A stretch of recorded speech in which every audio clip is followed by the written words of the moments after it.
Good morning, everybody. Welcome to another episode of Today I Work On. And today I'm working on my barn, my tractor, and my client's house. It's a potpourri of projects today. In the barn, I'm gonna do some joint compound around the garage and maybe on the ceiling, throw up some reset sliding, and maybe get the rest of the insulation in on the walls. So I could prep for the rest of the drywall for tomorrow. My tractor, I have a flat tire. So a flat tire is no good on a tractor. So I need to take the flat tire to a tire shop and have them put a new tire on. And then lastly, I have to go to a client's house and put in it's a little 5-minute thing, but it's just a vent cover for an HVAC system. And I can show you that, which will take 2 seconds, and I'll show you the bathroom that I completed. It was a really cool bathroom, heated floor, custom tile shower, custom glass, custom everything. It's a really cool little bathroom. The clients did a really good job picking stuff out, so let me get to work, and I will enjoy the show.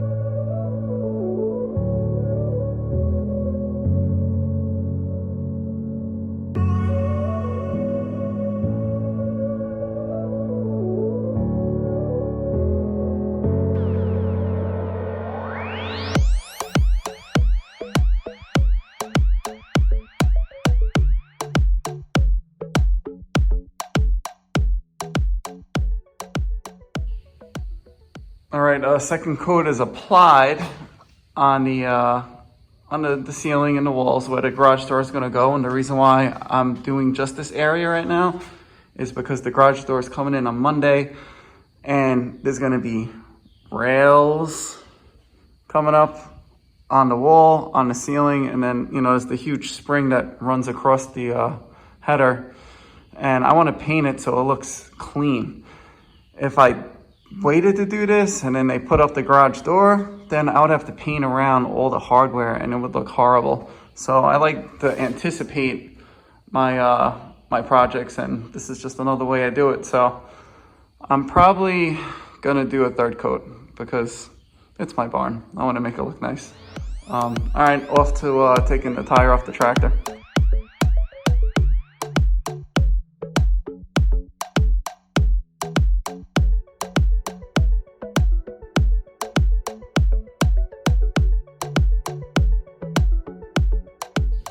As you saw with the time lapse, the hose is not working, taking all this mud off this tire. I can't bring it to the tire shop with all this mud on it because that wouldn't be nice. So that wasn't the right tool for the job. So I got to go with the power washer to get all this mud off. And it's just so muddy here. Let's get the power washer set up.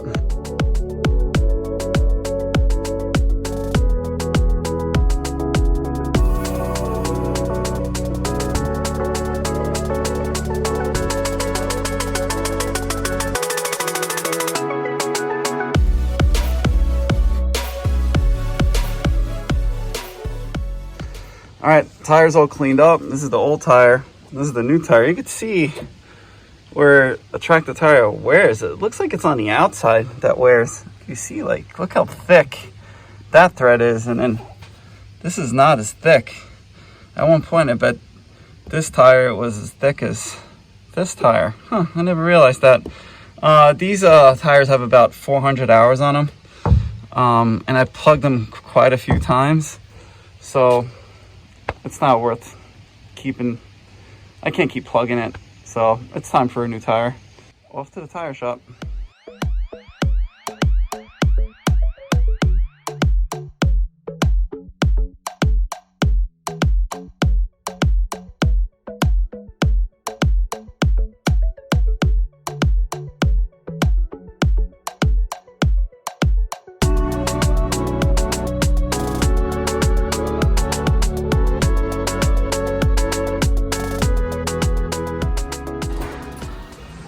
Gotta find a vent for my client.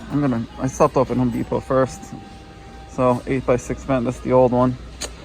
No good. This is the new one. And it's $7.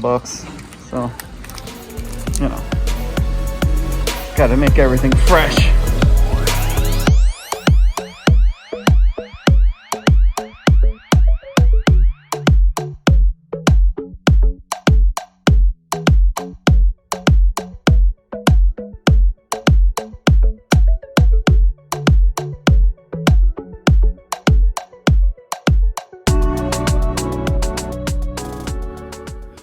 Well, I'm at the client's house. I'm gonna install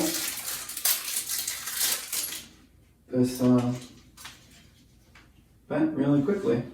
So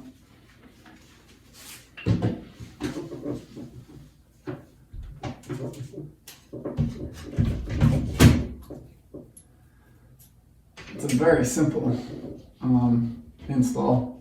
2 screws into the sheet metal. Just get it started.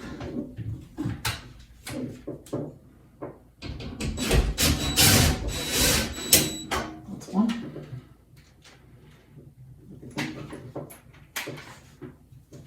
Of course, I forgot my ladder, so I gotta get a little creative.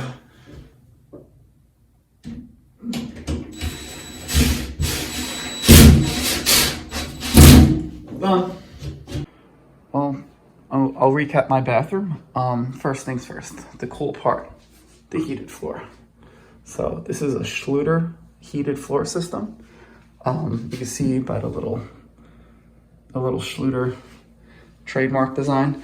The reason why I went with a Schluter system, it's called Dirta Heat, is because I could follow the angles of the wall back and forth, and it's a line that goes inside underneath the tile that goes back and forth, and it fills out all these angles.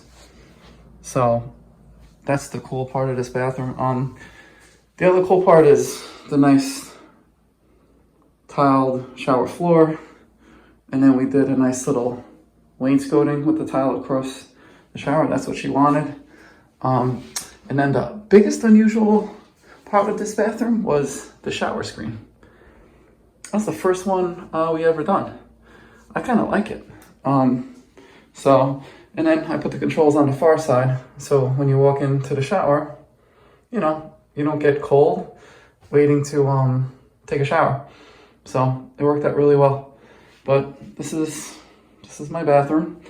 And lastly, the lighted mirror. I love these lighted mirrors. I mean, it's very modern looking, and I'm a modern looking type of a guy, so it came out really well.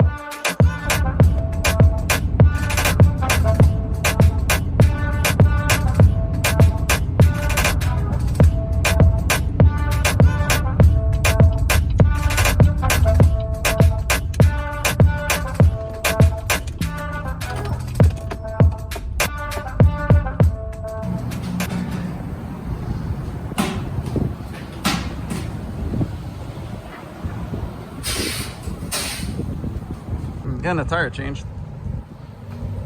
You're gonna balance it too, right?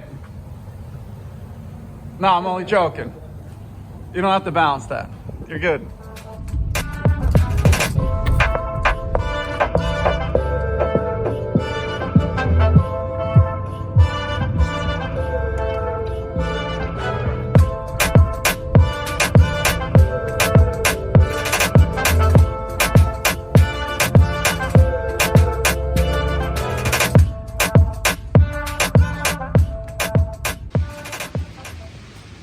What's up, everybody? I'm back from lunch, and that means I'm gonna take the tire out of the back of the truck, put it on the tractor, and once I'm done with that, we'll head to the barn and get some, you know what? We'll probably do the recessed lighting and then maybe throw up some insulation. So let's get going.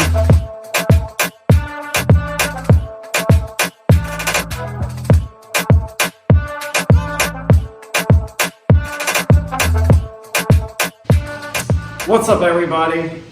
I'm back in the barn and I'm ready to put up my recessed lighting. And now, if you're familiar with recessed lighting, you think big can, 6-inch wide, like 8 inches that goes into the rafter, but in 2020, that's old school. These new lights by Intertech are a 1/2 inch wide. It's like the width of a thick pancake. And they made it a 1/2 inch wide because now we don't have to worry about if there's a rafter in the way. So we can literally place our recessed lights exactly where we want, instead of compromising when there's a rafter in the way, and the old can was huge, so you couldn't put the recessed light in. But now these LEDs are so thin that you could actually sneak it underneath a 1/2 inch piece of drywall and move it around and clear a rafter. The only thing is you need to be able to squeeze the junction box in the ceiling. I've just recently put them up in one of my clients' bathrooms, and I really loved it. And this is it. This is the future.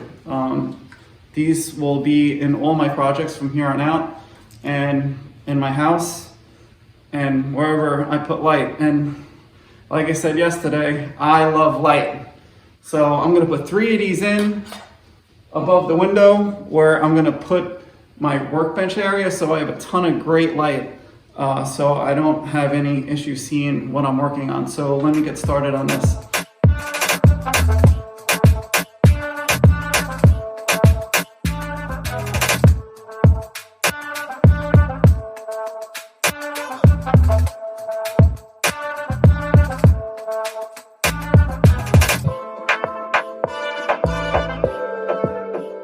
Look what happened.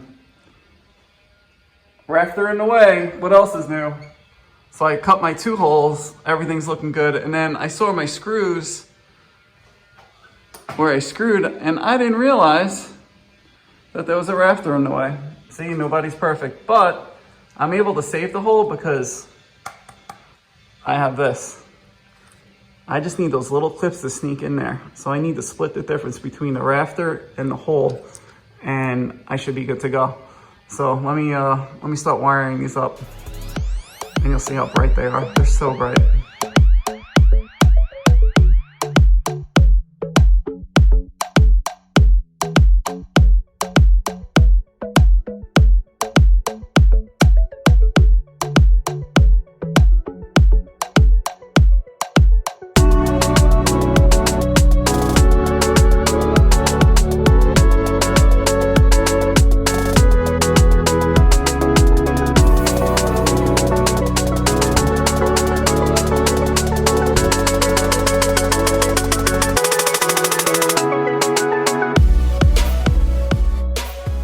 Lights are installed, they're beautiful, and I can't wait to build my work counter and be able to sit down and work on all my small projects.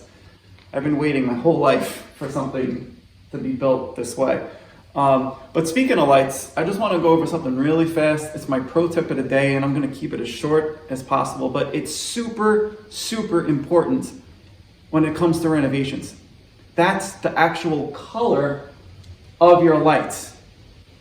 These lights are a 4000K, which is a whitish, it's pretty white. It's not blue, but it's as white as you could get before you get into a cooler range, which is 5000, 6000, 7000K. Traditional bulbs was called soft white, and those used to be between 2000 and 3000K. And that's a very soft brownish color. And the reason why I'm bringing this up again is because people overlook what kind of bulbs and the color they put into their living spaces. Hospitals usually have like a 7000, 5000K light. Industrial garages, same thing.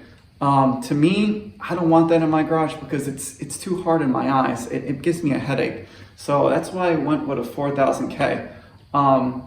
But if you're doing any renovation soon, in the next week, in the next year, think about what color of a light you want to match what you pick. Because if you do a white bathroom and you go with a 2700K bulb, guess what?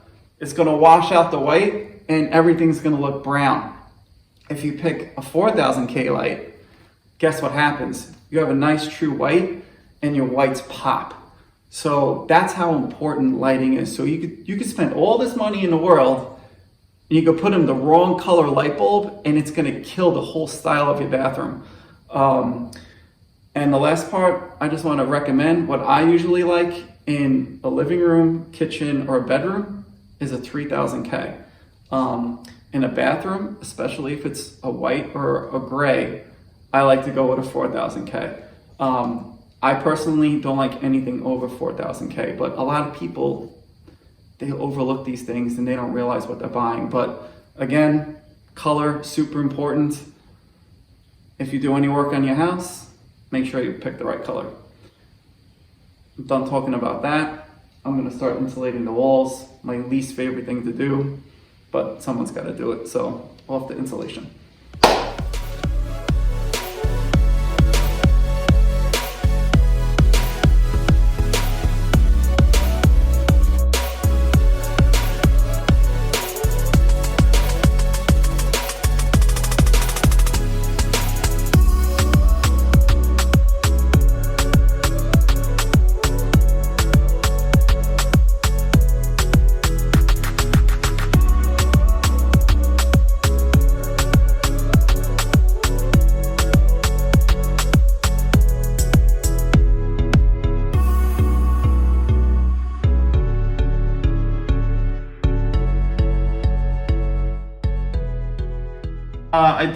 I finished insulating one short wall. That's gonna be it for today. Ran out of time. And tomorrow I'm gonna insulate. I have 2 more walls to insulate, and then I get to drywall more. I'm super excited to get this area closed up. Today was a productive day. Took care of my client, took care of my tractor, took care of the lighting and some insulation. And what more can you ask for? I hope you enjoyed the video. If you did, please like it. If you like me even more, please subscribe to my channel. And this is my second video of many videos that are going to be coming. And I hope to see you tomorrow. Take care.